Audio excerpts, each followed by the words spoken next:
할렐루야. 오늘도 하나님이 예비하신 은혜가 있는 줄을 믿습니다. 오늘 말씀 우리가 같이 먼저 읽기 원합니다. 하나님의 말씀 36절입니다. 사도행전 15장 36절 말씀 우리 다 같이 읽기 원합니다. 시작.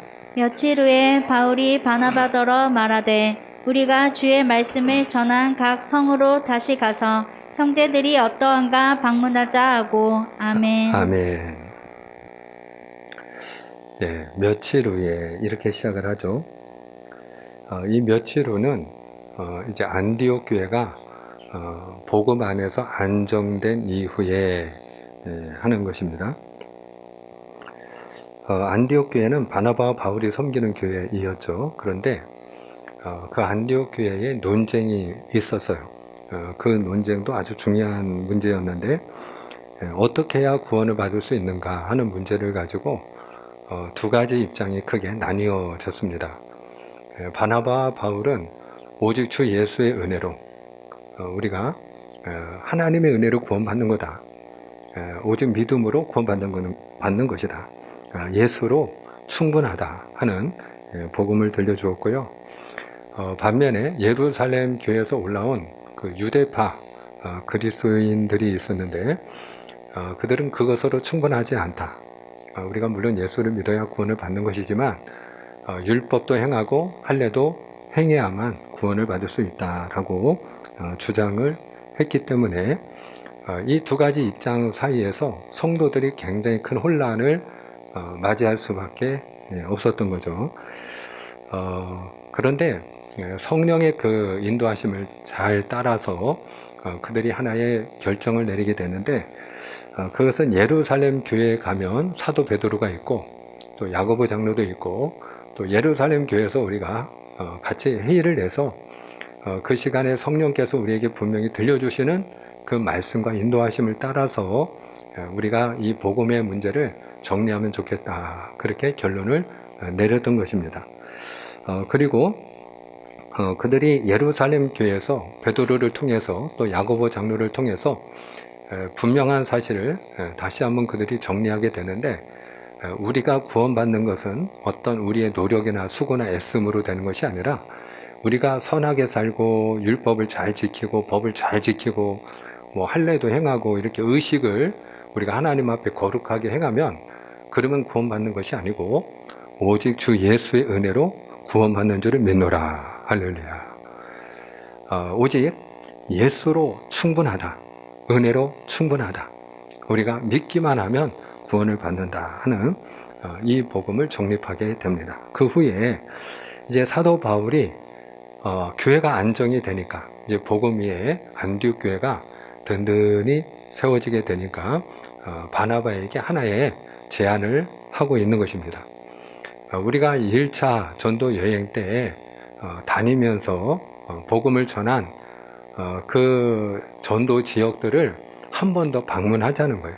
그래서 우리가 다른 지역에 가서 복음을 전하는 것도 중요하고 또 새로운 사람들에게 계속해서 말씀을 증거하는 것도 중요하지만은 더 중요한 것이 있는데 우리가 먼저 복음을 들은 사람들, 그 형제들이 믿음 위에 잘 서 있는지 예수님을 잘 믿고 있는지 우리가 그들을 한 번 더 방문하면 좋겠다 이렇게 제안을 한 것입니다. 그리고 이 제안을 바나바는 기쁘게 받아들입니다. 그렇습니다. 하나님이 우리에게 주신 사명이 있습니다. 그것은 땅끝까지 복음을 전하는 일입니다. 한 사람이라도 더 그 영혼을 구원하는 일입니다.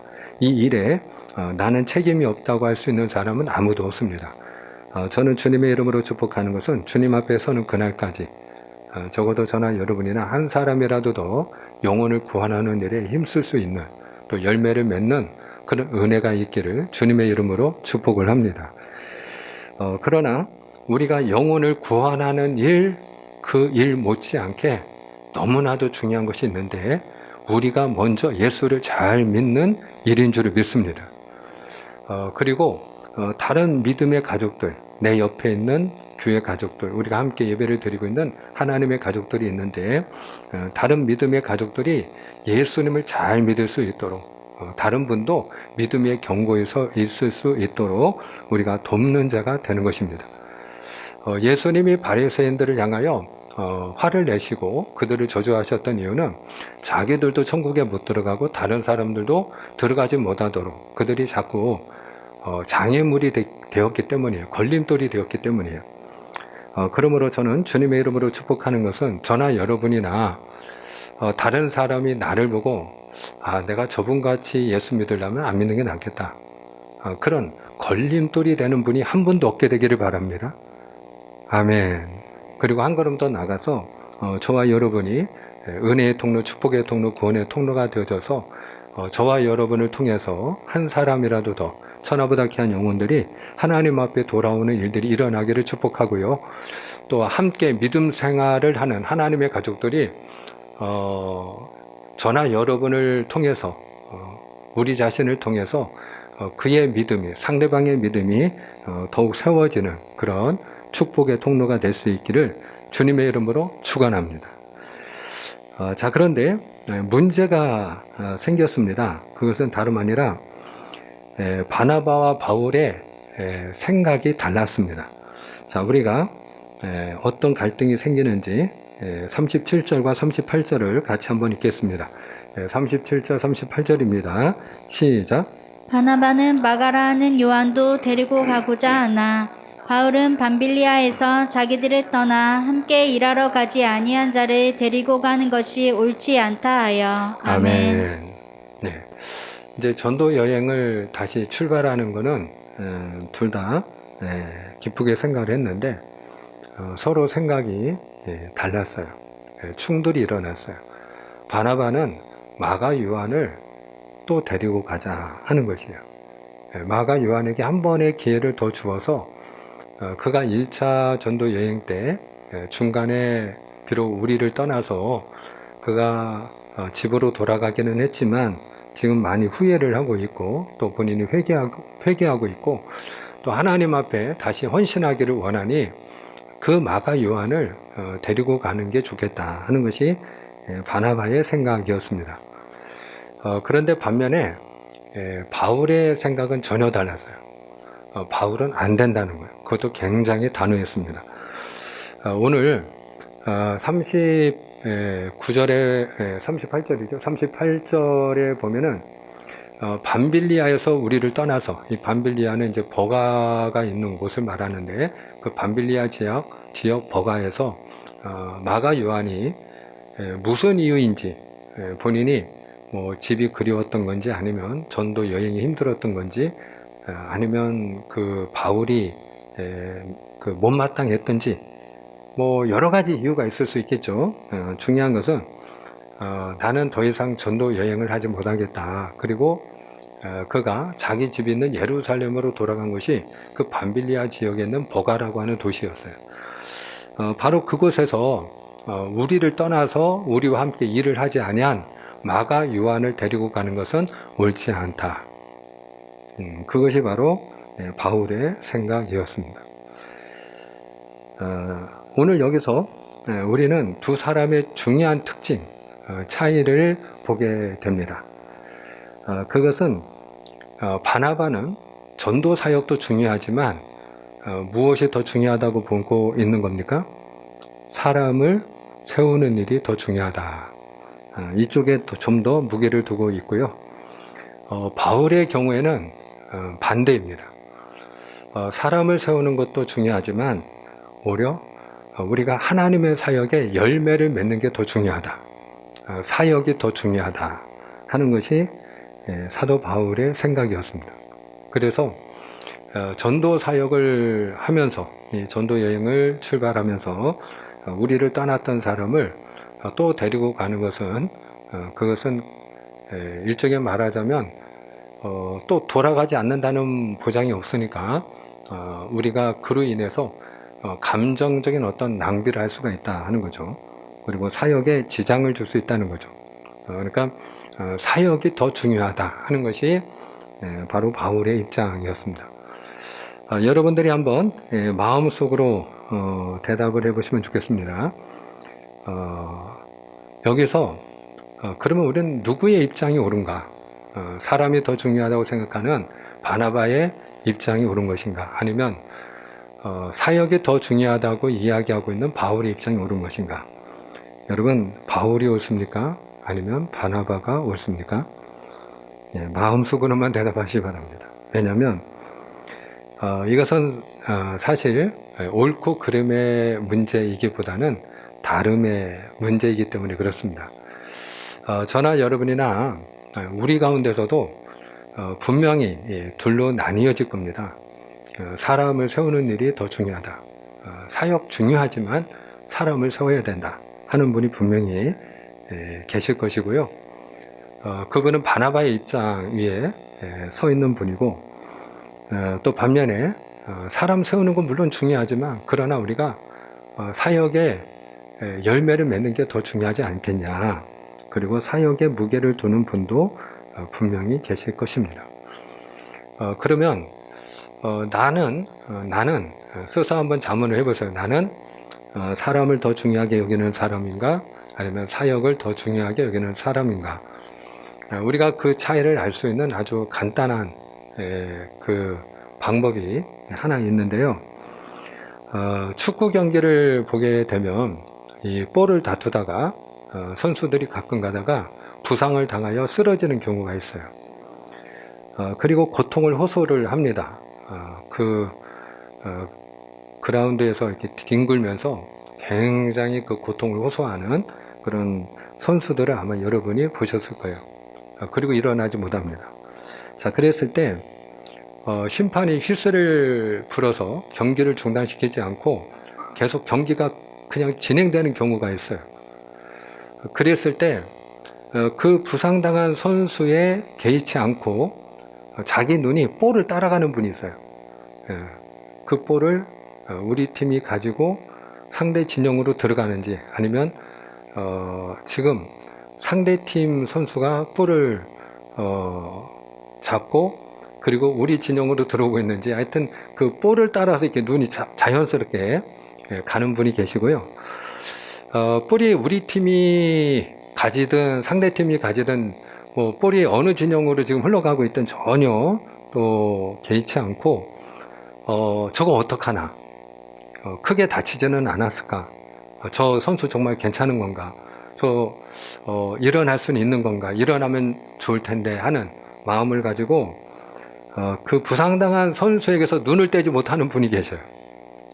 그래서 굉장히 안타까워하고 마음 아파하고 저거 어떡하느냐고 막 발을 동동 구르면서 빨리 그 의료인이 들어가서 들 것이라도 가지고 나와야 되는 거 아닌가, 치료해야 되는 거 아닌가, 이렇게 부상당한 선수에게 관심을 가지는 분이 계십니다. 볼을 따라가는 분은요, 사역 중심이라고 보시면 되고요. 그 부상당한 선수에게 눈길이 더 가는 분이라면 그분은 사람 중심이라고 보면 되겠습니다. 자, 그런데 중요한 것은 이것은 옳고 그름의 문제가 아니라 서로 어느 것을 더 중요하게 여기느냐 하는 가치관의 문제다 하는 것이죠. 그런데 오늘 바나바 바울의 경우에 그러면 이렇게 서로의 생각이 충돌하고 또 서로 중요하게 여기는 가치관이 서로 다른 결과를 낳았을 때 그들은 어떠했는가 우리가 확인하기 원합니다. 자, 오늘 말씀 39절로 41절까지 우리가 같이 읽기 원합니다. 39절로 41절입니다. 시작. 서로 심히 다투어 피차 갈라서니 바나바는 마가를 데리고 배 타고 구브로로 가고 바울은 신라를 택한 후에 형제들에게 주의 은혜에 부탁함을 받고 떠나 수리아와 길리기아로 다니며 교회들을 경고하게 하니라. 아멘. 아멘. 자, 39절을 보세요. 39절을 보시면 바나바 바울이 이 일로 인하여 어떻게 했다고 이야기하고 있습니까? 서로 심히 다투어 피차 갈라섰다. 서로 심히 다투었다는 거예요. 그리고 그 결과로 그동안엔 두 사람이 아름다운 동역을 하는 그런 동역자였는데 그들이 이 일로 인하여 서로 갈라서게 되었다. 각자의 길을 걸어가게 되었다 하는 것입니다. 자, 오늘 이 보고에 대해서도 다툴 수는 있는데 뭐 우리가 갈등이 일어날 수 있고 다툴 수는 있는데 뭐 갈라서기까지 할 필요가 있을까 하는 마음이 드는 분도 계실 거고요. 또 한편으로는 두 사람이 뭐 서로 생각이 다르고 가치관이 다르다면 갈라설 수는 있는데, 헤어질 수는 있는데 또 각자의 길을 뭐 걸어가면 되는 건데 뭐 심히 그거 가지고 뭐 다툴 필요까지 있겠는가, 서로 이야기해서 조정하면 되지 않겠는가 하는 생각을 가지는 분도 계실 것입니다. 자, 그런데 여러분, 사실 우리가 이렇게 서로 생각이 다르고 서로 중요하게 여기는 가치관이 다를 때 어떻게 해야 될까? 여러분, 최근에 우리가 일어나는 그 범죄 가운데 심각하게 받아들이는 범죄가 하나 있는데 그게 스토킹 범죄입니다. 스토킹 범죄. 그리고 데이트 폭력으로 인한 그런 여러 가지 그 사건 사고, 강력한 사건 사고들입니다. 그런데 그 스토킹 범죄와 데이트 폭력의 공통점이 무엇이죠? 한 사람은 만나달라는 거고요. 다른 한 사람은 만나지 않겠다고 할 때 스토킹이 이루어지죠. 나는 싫다는데 자꾸 상대방은 만나달라는 거예요. 그래서 전화를 안 받으면 어떻게 해요? 찾아오는 거죠. 그리고 찾아와서 협박도 하는 것이에요.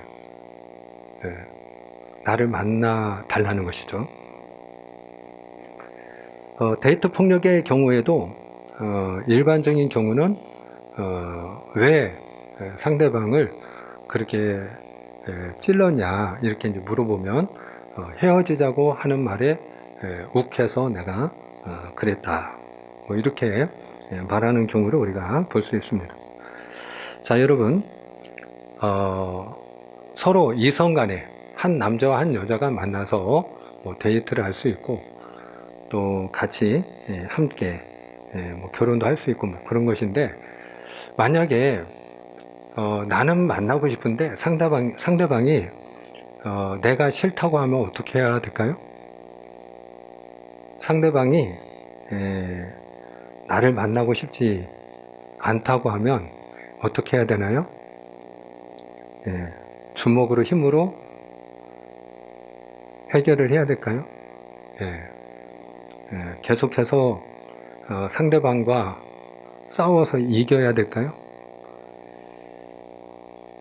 이런 경우에는 여러분, 헤어지는 게 당연한 거죠. 나하고 생각이 전혀 다르니까. 나는 아무리 같이 있고 싶다 할지라도 상대방이 나와 같이 있는 게 부담이 되고 싫고 또 어떤 경우는 거부감까지 드는 경우라면 당연히 헤어지는 게 마땅하죠. 그것을 인정하는 게 무엇을 인정하는 것일까요? 상대방의 생각을 인정하는 거예요. 아무리 내가 만나고 싶어도요, 상대방이 만나고 싶은 마음이 없다고 하면 그걸 내가 받아들이는 게 너무나도 힘들고 아프고 괴롭다 할지라도, 고통스럽다 할지라도 그만큼 상대방이 나하고 같이 있는 게 힘들구나, 상대방은 나하고 만날 생각이 없구나, 이것을 인정하는 것이 중요한 것이죠. 그게 상대방의 생각을 존중하는 태도라고 할 수가 있습니다. 그렇습니다. 우리가 서로 생각이 다를 수 있어요. 가치관이 다를 수 있어요. 그럴 때 우리가 맞이하는 그 현실이 뭐냐? 갈등이라고 하는 거죠. 그래서 이제 저의 경우에는 제가 우리 자녀들을 비롯해서 우리 이제 젊은이 예배 드리는 다음 세대에게 제가 가끔 가다가 잊어버릴만 하면 얘기하는 결혼의 조건이 있어요. 너희가 배우자를 선택을 할 때 세 가지를 생각하면 좋겠다. 첫째는 사랑하는 사람을 만나고, 두 번째는 믿음의 사람을 만나고, 세 번째는 대화가 통하는 사람을 만나라 하는 것이 제가 일관되게 부탁하는 것입니다. 사랑하지 않는 사람하고 같이 살 수 없죠. 사랑이라는 건 가장 두 남녀가 만나서 결혼하는데 가장 기본적인 감정이라고 할 수 있겠죠. 그런데 여러분, 믿음이 같다는 게 왜 중요할까요? 사랑하면 되는 거 아닌가요? 그런데 믿음이 다르면요, 가는 길이 달라집니다. 생각이 다릅니다. 가치관이 다릅니다.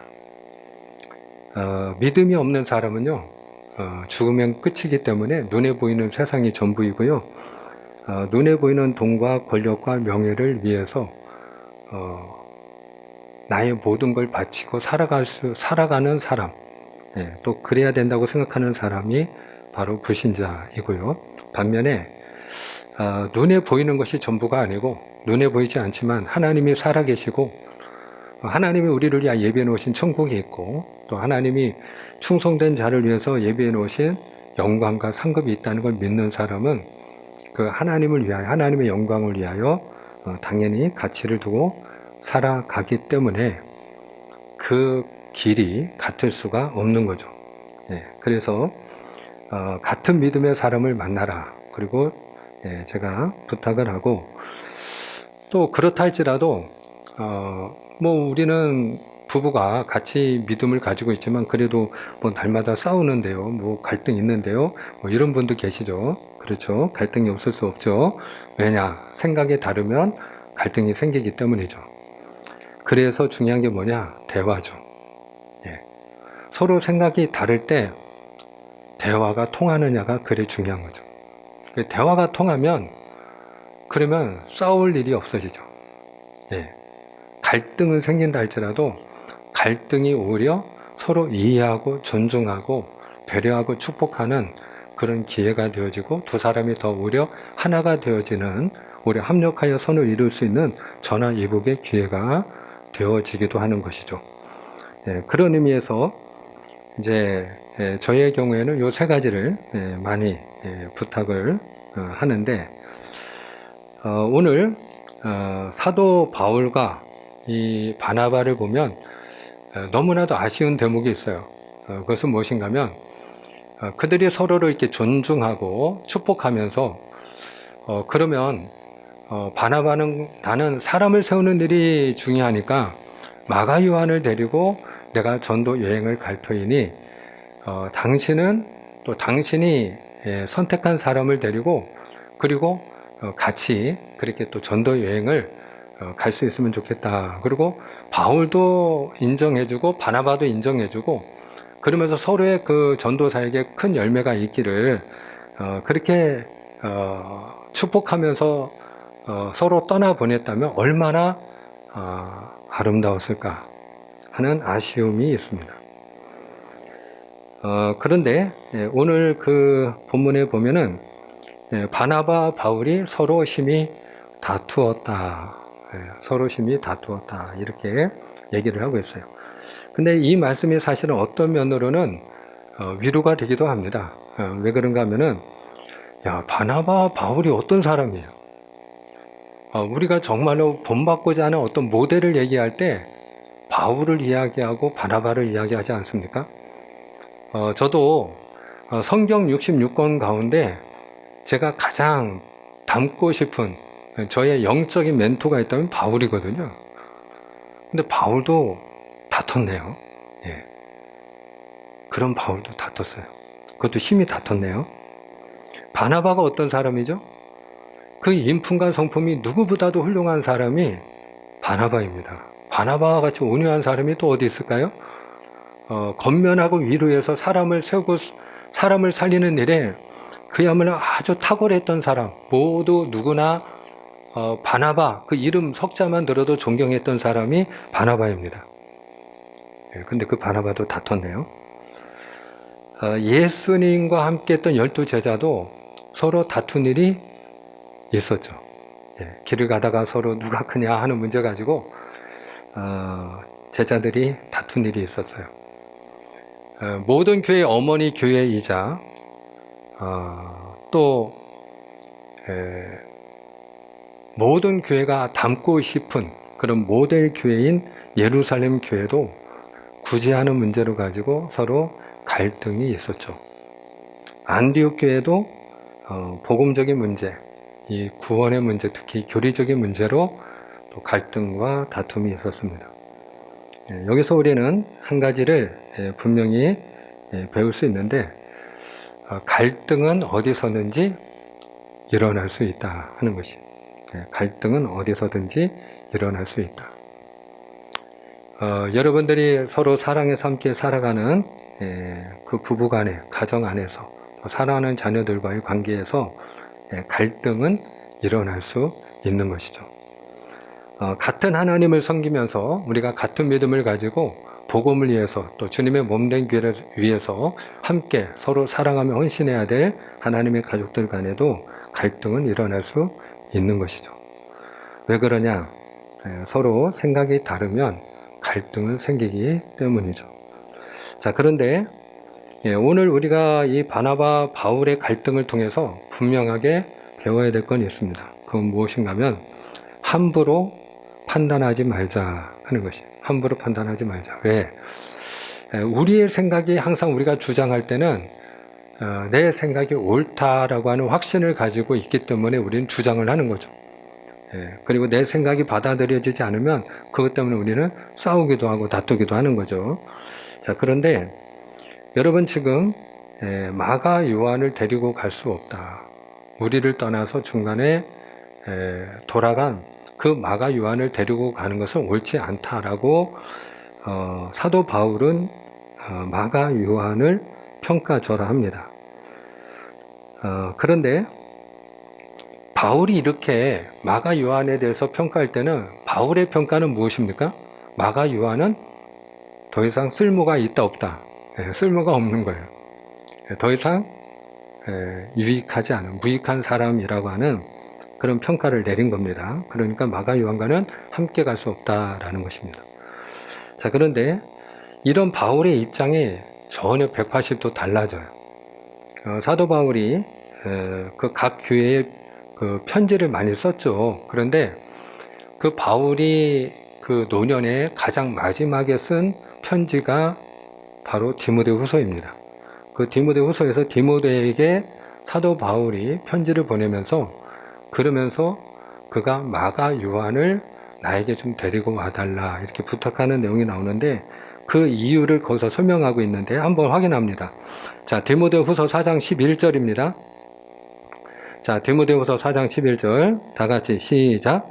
누가만 나와 함께 있느니라. 내가 올 때 마가를 데리고 오라. 그가 나의 일에 유익하니라. 아멘.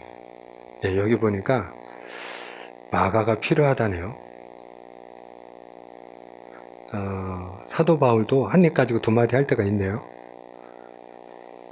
분명히 마가 요한은 우리와 함께 일을 할 수 없는 무익한 자라고 그와 함께 우리가 일을 하는 것 자체가 옳지 않은 일이라고 분명히 단호하게 판단했던 그와 같은 모진 평가를 내렸던 사도 바울이 지금 시간이 지나서 마가 요한이 필요하다고 얘기하고 그가 내 옆에 있으면 좋겠다고 이야기하고 마가 요한은 내게 어떤 사람이라고요? 유익한 사람이다. 마가는 내게 유익한 사람이다 라고 바울이 이야기를 합니다. 그러므로 여러분 우리의 평가가 우리의 생각이 절대적이지 않다는 걸 우리는 겸손히 인정해야 될 줄을 믿습니다. 욥기를 보면요, 그 욥의 세 친구와 엘리우라고 하는 사람이 그 욥에 대해서 평가를 하는데 욥에 대해서 그들의 평가는 뭐냐? 욥은 죄인이라는 거예요. 욥이 죄인인 이유가 뭐냐?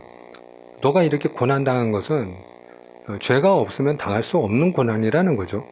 그러니까 너가 고난당한 걸 보니까 넌 죄인이다. 그러니까 너 하나님 앞에 회개해야 살 수 있어. 이렇게 이제 친구들이 얘기를 합니다. 자, 그런데 그 친구들의 평가와 하나님의 평가는 같았나요? 달랐나요? 전혀 달랐어요. 하나님은 그 욥에 대해서 평가하시기를 욥기를 보면 그는 온전하고 정직하며 하나님을 경외하며 악에서 떠난 자라. 이렇게 하나님은 욥을 평가하십니다. 사랑하는 여러분, 나는 하나님이 아니다 하는 사실을 꼭 기억하면 좋겠습니다. 한번 따라합니다. 나는 하나님이 아닙니다. 그렇습니다. 판단하시는 분은 누구예요?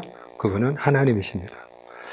맺고자 합니다. 저는 주님의 이름으로 축복하는 것은 우리가 다른 사람을 함부로 판단하고 평가하는 그와 같은 실수를 범하지 않게 되기를 주님의 이름으로 축복합니다. 그리고 우리가 서로 생각이 다를 때 다를 수 있음을 인정하고 우리가 상대방을 존중하고 서로 축복하면서 주님의 몸된 교회를 함께 섬길 수 있는 그런 하나님의 충성된 일꾼들이 다 되어질 수 있기를 주님의 이름으로 축복합니다. 기도하겠습니다.